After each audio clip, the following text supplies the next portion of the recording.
মই প্ৰথমতে হাগ্ৰামা মহিলাৰী ছাৰক অশেষ অশেষ ধন্যবাদ দিছোঁ। আৰু মই আগতে ভাবিছিলোঁ, যিহেতু মই জিলাৰ দায়িত্বত আছিলোঁ, গতিকে নিশ্চয় দলে এটা বিবেচনা কৰিব আৰু টিকেট মোকে দিব বুলি মোৰ এটা দৃঢ় বিশ্বাস আছিল। আৰু বহুত বহুত ধন্যবাদ হাগ্ৰামা ছাৰলৈ। এতিয়া থাকিল বাকী সমষ্টি উদ্ধাৰৰ আমি অভিযানত ইতিমধ্যে নামিছোঁ।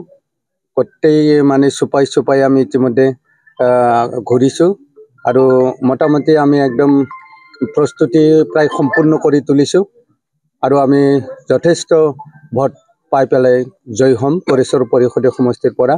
এই আশা ৰাইজৰ যি বিশ্বাস দিছে ৰাইজে, মই আশা কৰিছোঁ। পৰেশ্বৰ ৰাইজে এইবাৰ BPF-ক কিয় ভোট দিব বুলি ভাবে? এতিয়া আমি BTC বাচাও এই অভিযানত নামিছোঁ আৰু ইতিমধ্যে আমি অলপ সন্দেহ আছিল যদিও বড়ো বালাবাৰী বা এনেকুৱা মানুহবিলাকে সকলোৱে কৈছে 70% 80% মানে BPF দলৰ লগত আছে। পৰিষদখনৰ যিটো পৰিস্থিতি কৰিলে এই 5টা বছৰত, গতিকে ৰাইজে মানে BPF দলৰ বাদে এই কাউন্সিলখন মানে বচাওঁতা নাই এই ধাৰণা ইতিমধ্যে লৈছে। গতিকে BPF-ক নিশ্চিতভাৱে ৰাইজে ভোট দিব। জয় হ'লে প্ৰথম পদক্ষেপ কি হ'ব পৰেশ্বৰ? জয় হ'লে গৰেশ্বৰৰ প্ৰথম পদক্ষেপটো আমাৰ গাঁৱে ভূঞে মানে ৰৈ থকা যিখিনি ৰাস্তা পদূলি, প্ৰথম টাৰ্গেট বহুত যিহেতু ভুগিছে কিছু কিছু গাঁও অঞ্চল, গতিকে প্ৰথম প্ৰিফাৰেঞ্চটো এই গাঁও অঞ্চলৰ যিখিনি পথ, এই পথবিলাক মানে নিৰ্মাণ কৰা, এইটো আমাৰ প্ৰথম মিছন হ'ব। দ্বিতীয় মিছনত মোৰ যিটো যোৱা দিনবিলাকত কৰিছোঁ, প্ৰত্যেক উপাসনাথলী নামঘৰবিলাকৰ যিটো আন্তঃগাঁথনি, সেইবিলাকত আমি কাম কৰিম। আৰু আমাৰ এটা মিছনত আমি লাগি থাকিম, গৰেশ্বৰখন আমি কেনেকৈ মানে চাব ডিভিজন বা উপজিলা ঘোষণা কৰাব পাৰে, সেইটো আমাৰ মানে মেজৰ মিছনত থাকিব। আৰু আছে বিভিন্ন দলং পুথিমাৰীৰ ওপৰত আমি বাৰে বাৰে আৰু এখন দলঙৰ কথা কৈ আছোঁ বালাবাৰীয়েদি। সেই ইছ্যুবিলাক আমি আমাৰ হাগ্ৰামা ছাৰৰ লগত আলোচনা কৰি আমি সেইটো চেষ্টা চলাম। UPPL মিত্ৰতাৰ প্ৰসংগ এটা চলিছিল, তাৰ মাজতে আজি প্ৰাৰ্থিত্ব ঘোষণা কৰিলে, গোটেই প্ৰক্ৰিয়াটো কেনেদৰে আগবাঢ়িব? নাই, এতিয়াতো আৰু সময় নাই, ইমান মূৰামূৰি সময়ত। এতিয়া ছেপ্টেম্বৰৰ 3য় সপ্তাহতে ইলেকশ্যন আৰম্ভ হ'ব বুলি মুখ্যমন্ত্ৰীয়ে ঘোষণা কৰি আছে।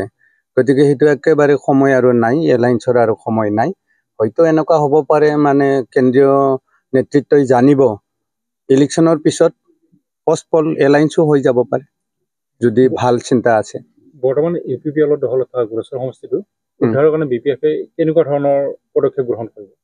আমি ইতিমধ্যে পদক্ষেপ গ্ৰহণ কৰিছোঁ।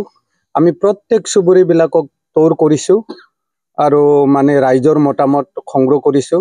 ৰাইজে প্ৰায়বিলাক চুপাতে একদম মানে উপজাচি স্বতঃস্ফূৰ্ত মানে এটা মত পোষণ কৰিছে, নাই এইবাৰ আমি BPF দলকে ভোটটো দিম, আপোনালোকে ওলাই আহিব লাগে। কিছু কিছু জাগাতো আমাৰ ৰাইজে উল্টাকে BPF-ৰ মানে নেতা কৰ্মীক মানে হেৰি কৰিছে, অলপমান ধৰিছে যে আপোনালোকে বহি আছেচোন, আমি এইবাৰ BPF-ক দিম বুলি ভাবিছিলোঁ, আপোনালোকেচোন মানে কামবিলাক কৰা নাই, ঢিলাঢিলি কৰি আছে। গতিকে ৰাইজৰ বিৰাট উৎসাহ আমি গৰেশ্বৰ পৰিষদীয় সমষ্টিত দেখা পাইছোঁ। কিমান ভোটৰ ব্যৱধানত জয় হোৱাৰ আশা কৰিছে? ব্যৱধানটো ক'ব নোৱাৰে। আমি আজিৰ তাৰিখত যিটো আমি কিবা কৰিছোঁ, ছাৰ্ভে কৰিছোঁ, যিটো এণ্ট্ৰি কৰিছোঁ, আমি মানে বুথ কমিটি, চুপা কমিটি, মহিলাৰ চুপা কমিটি, এই গোটেই মিলি পেলাই আমি মোটামুটি 24-25,000 ভোট এৰিয়াত আমি কাম কৰিছোঁ। টোটেল ভোট আছে 82,000।